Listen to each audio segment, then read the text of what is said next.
प्रभु आप धन्य हैं, आप एक्सीडेंट करके भी इतने महान बन गए और हम लोग पढ़ पढ़ के आपको अब महान बनने की कोशिश कर रहे हैं। तो चलिए बात करते हैं मैग्नेटिक इफेक्ट ऑफ करंट की।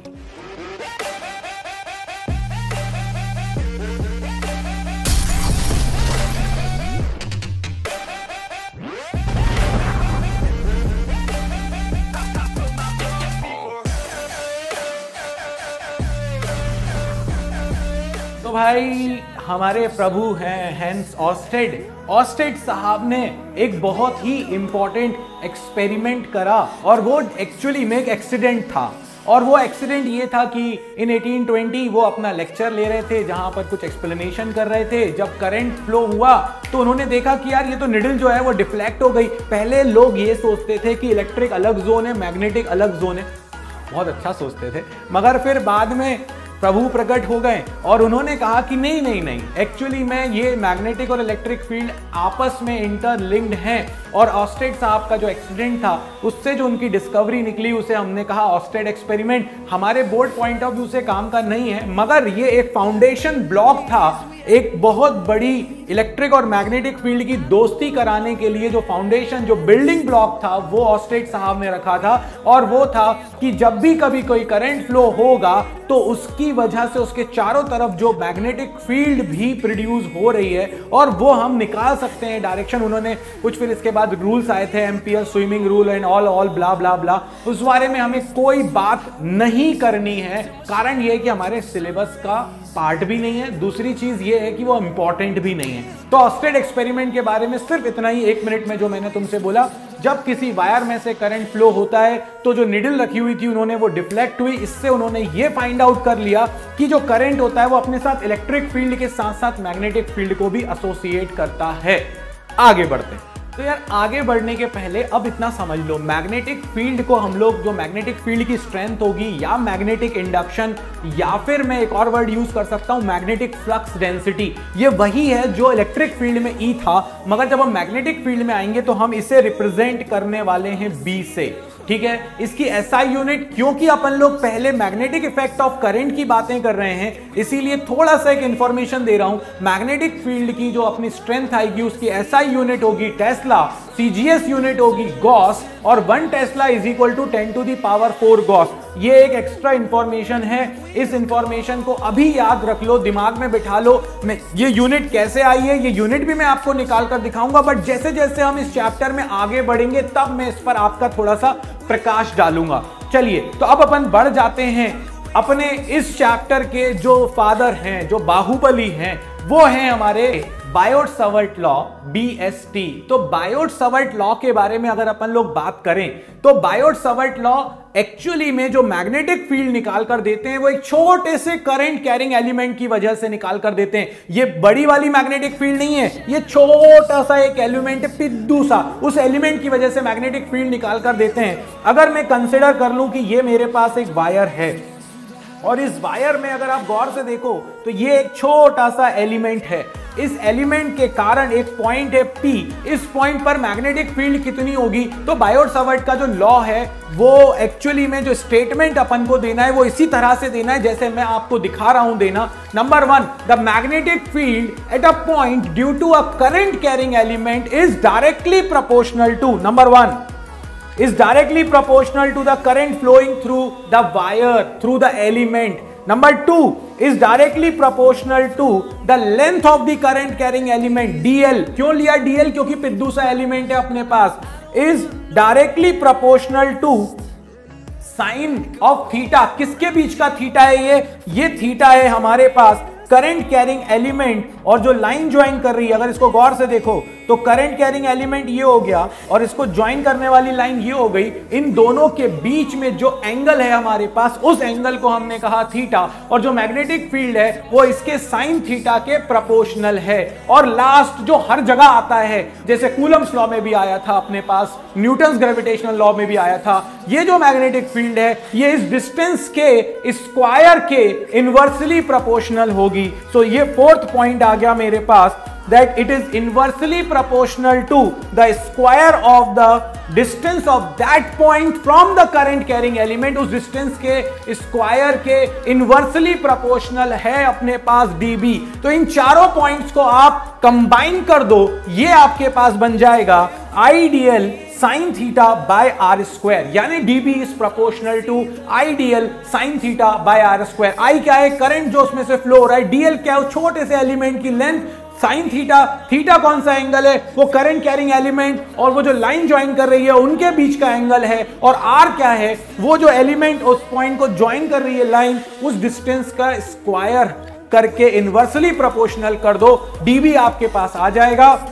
इन सबको जब मैंने कंबाइन किया तो कंबाइन करने के बाद फाइनली जब मैंने प्रोपोर्शनैलिटी हटाई तो दो यूनिट सिस्टम, एक एसआई और एक सीजीएस। लड़ाई चल रही है यहां पे, तो भाई मैं एसआई, हम तो एसआई को ही मानेंगे और ऑब्वियसली सीजीएस के बारे में हमारा वो शिक्षक गण हमसे पूछ लेते हैं, तो हमने कहा ठीक है हम पता कर लेते हैं। और वैसे एसआई से ज्यादा अच्छा सीजीएस, यहाँ वो 1 हो जाएगा यार कांस्टेंट अपना, अच्छी बात है।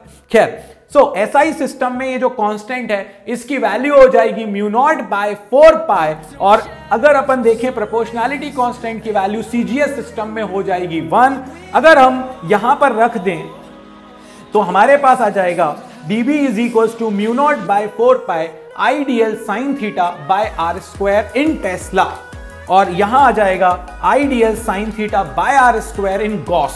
बताया मैंने तुमको, कन्वर्जन करना भी बता दिया, कैसे कन्वर्ट करेंगे, यूनिट भी मैंने तुम्हें बता दी थी। अब आगे बढ़ते हैं अपन। म्यू नॉट क्या है? ये है permeability of the medium in free space.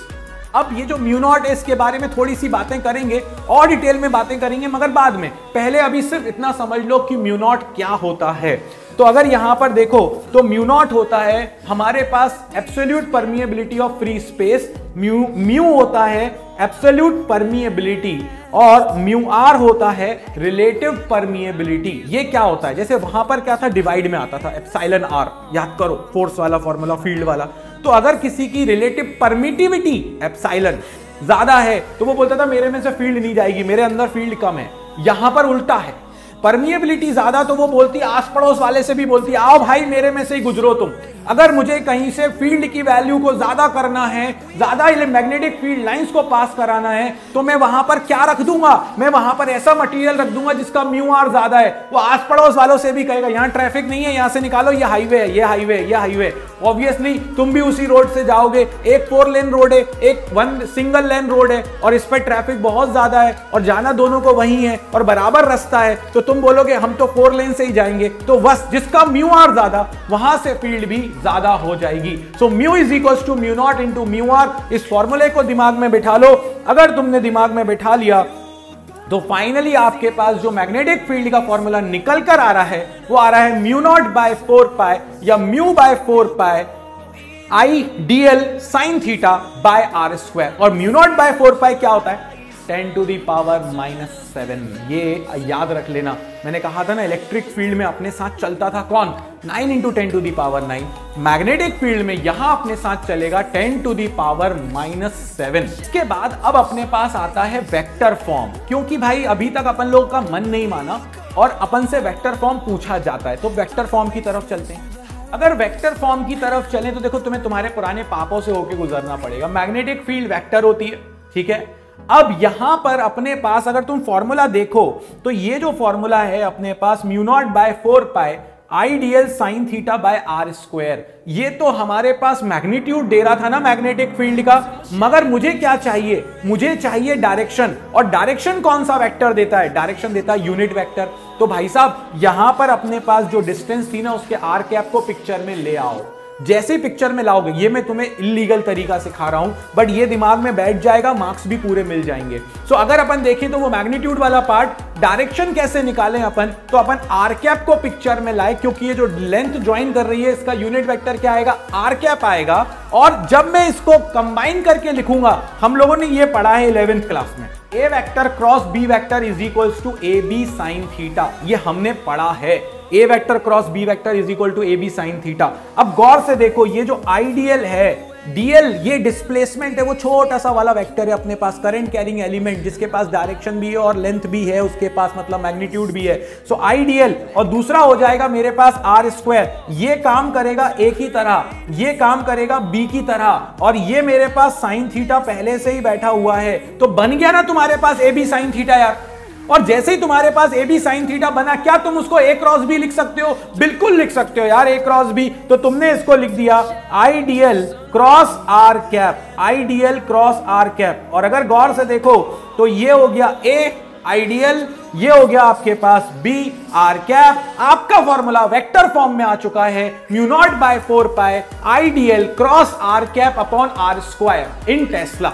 But वही बात कि अगर हम किसी वेक्टर को देखें तो वेक्टर क्या होता है भाई, कोई भी वेक्टर उठाकर देख लो, वो होता क्या है? वेक्टर होता है बेसिकली मैग्नीट्यूड इनटू डायरेक्शन। तो डायरेक्शन मतलब यूनिट वेक्टर ना, तो कैसे निकाले यूनिट वेक्टर को? वेक्टर को उसके मैग्नीट्यूड से डिवाइड कर दो। यानी कि अगर मैं आर कैप चाहिए तो आर कैप के लिए मैं आर वेक्टर को आर से डिवाइड, आर क्या है उसका मैग्नीट्यूड, तो आर कैप निकालने के लिए वेक्टर को उसके मैग्नीट्यूड से डिवाइड कर देता हूं। भाई मैंने इसी वैल्यू को उठाया और यहां पे रख दिया, तो ये हो जाएगा ऊपर आर वेक्टर ये, और नीचे आ गया एक और आर, तो आर स्क्वायर पहले से था, एक और आर आ गया, वो बन गया R cube. DB is equals to mu naught by 4 pi IDL cross R upon R cube. आपके पास वेक्टर फॉर्म आ गया, वेक्टर के फॉर्म में। मगर ये ध्यान रखना, वेक्टर आ गया वेक्टर के फॉर्म में। वाह यार क्या चल रहा है, मतलब क्या। So dB is equals to mu naught by 4 pi IDL cross R upon R cube. याद रखना ऊपर वेक्टर है तो नीचे आर क्यूब है, ऊपर अगर यूनिट वेक्टर है तो नीचे आर स्क्वायर है। बस ये अपने ऑप्शंस में ध्यान रखना, केस स्टडी में भी वो ऐसा क्वेश्चन बना के दे सकते हैं। अगर कोई और सेक्शन भी होगा जहां पर वो 1 मार्क क्वेश्चन दूसरे बोर्ड्स के हैं, वहां पर भी ये क्वेश्चन आ सकता है। बहुत ध्यान से इसको आंसर करना दोस्तों। नेक्स्ट अब अपने पास आता है डायरेक्शन कैसे निकालें। यहां पर मैं तुम्हें सिखाऊंगा थोड़ी सी चोटाई, है ना, मतलब कि मुझे डायरेक्शन कैसे निकालूं। तो डायरेक्शन कैसे निकालूं तो उसके लिए अपन यूज करेंगे राइट हैंड थंब रूल। ठीक, अब एक बात बताओ यार, मतलब ये तो यार लड़कों के साथ एक कॉमन दिक्कत है, और क्या लड़कियों के साथ भी थोड़ी बहुत तो है कि उनको गोरा लड़का चाहिए, मतलब लड़कियों को, और लड़के को थोड़ा सा फेयर कलर वाली चाहिए, है ना, हर जगह है हर आदमी को। तो मैं ये कहता हूँ ये डार्क साइड है, ठीक है, डार्क साइड है तो इस पे बना लो क्रॉस, ठीक है, और ये लाइट साइड है इस पे बना लो डॉट। तो अपनी जो मैग्नेटिक फील्ड है ना वो हमेशा, या तो अगर अपन कहेंगे अंदर जा रही है, ठीक है, अंदर जा रही है, तो अगर तुम्हारे पास कोई एरो है, इसको ऐसे समझो, अगर तुम्हारे पास कोई एरो है और तुम यहां से देख रहे हो सामने से, अगर सामने से देख, पहली बात तो यार देख ही नहीं पाओगे, तुम्हारी लंका लग चुकी है मतलब। और अगर तुम इस साइड से देख रहे हो, एरो तुम्हारी तरफ आ रहा है, तो तुम्हें क्या दिखेगा? डॉट। पहली बात तो बाबा जी दिख ही नहीं रहा, अपन तो भाग रहे हैं, है ना। तो एरो अगर तुम्हारी तरफ आ रहा है तो डॉट। तो यानी जब भी फील्ड कहीं से बाहर की तरफ आती है तो डॉट, और जब एरो दूर जा रहा है मतलब अंदर की तरफ जा रहा है, तो उस केस में यहां पर अपन ले लेते हैं क्रॉस, क्योंकि एरो दूर जा रहा है। तो जब arrow towards U dot, arrow away it is cross. तो यार सिंपल सा लॉजिक है, ठीक। अगर डार्क साइड किसी को नहीं चाहिए, क्रॉस बना लो। लाइट साइड क्या चाहिए? हाँ चाहिए, डॉट बना लो। अब आप थंब को कर दो in the direction of current. Suppose करो इस पॉइंट पर मुझे फील्ड चाहिए और करंट ऊपर जा रहा है, तो मैंने थंब कर दिया in the direction of current, fingers को ओपन किया, सामने से तुम्हें क्या दिखेगा? क्रॉस। इसका मतलब है इस पॉइंट पर फील्ड है क्रॉस, दैट्स इट। फिर से देखो, ये जा रहा है करंट ऐसे नीचे और मुझे चाहिए फील्ड यहां पर। मेरा वीडियो देखना सब लोग, हाँ, करंट नीचे जा रहा है, फील्ड इधर चाहिए, thumb in the direction of current, open करा फिंगर्स को उस पॉइंट की तरफ, क्या दिखेगा यहां पे? डार्क, नहीं चाहिए, क्रॉस। क्रॉस है मतलब फील्ड अंदर की तरफ है, दैट्स इट, कहानी खत्म। और अगर ऐसे नहीं समझना है तो भैया जो डायग्राम तुम्हारे सामने है ये देखो गौर से, थंब को राइट हैंड याद रखना, राइट हैंड का थंब कर दो in the direction of current, तो जो कर्ल ऑफ फिंगर है वो मैग्नेटिक फील्ड की डायरेक्शन बता देगा। अगर थंब ऊपर की तरफ है, कर्ल ऐसा है, मतलब कि वो ऐसे जा रही है हमारी मैग्नेटिक फील्ड, यानी कि anti clockwise direction. Thumb current down है, थंब को नीचे की तरफ करो, curl of finger, this will give you the magnetic field. कैसी जा रही होगी वो? क्लॉकवाइज जा रही होगी। सो इतनी आसानी के साथ मैंने ऑस्टेड एक्सपेरिमेंट के बारे में बात करी, मैंने बायोट-सावर्ट साहब के बारे में बात करी, मैंने गोरे काले के बारे में बात करी। मैं रेसिस्ट नहीं हूं, प्लीज ऐसा मत करना, कहीं पर भी ऐसा बोलना मत कि बाबा जी थोड़ा सा भेदभाव कर रहा है, ऐसा बिल्कुल नहीं कर रहा है, सब इक्वल हैं, वो तो एक समझने के लिए है, ठीक है। सो ये हो गया अपने पास बायोट-सावर्ट लॉ पूरी तरह से खत्म। अब बात करेंगे अपन magnetic field due to wire, due to coil, coil के एक्सिस पर, मगर नेक्स्ट वीडियो में। लाइक, शेयर, सब्सक्राइब करना गलती से भी मत भूलना। इस वीडियो में बाबा जी की तरफ से इतना ही। जय हो।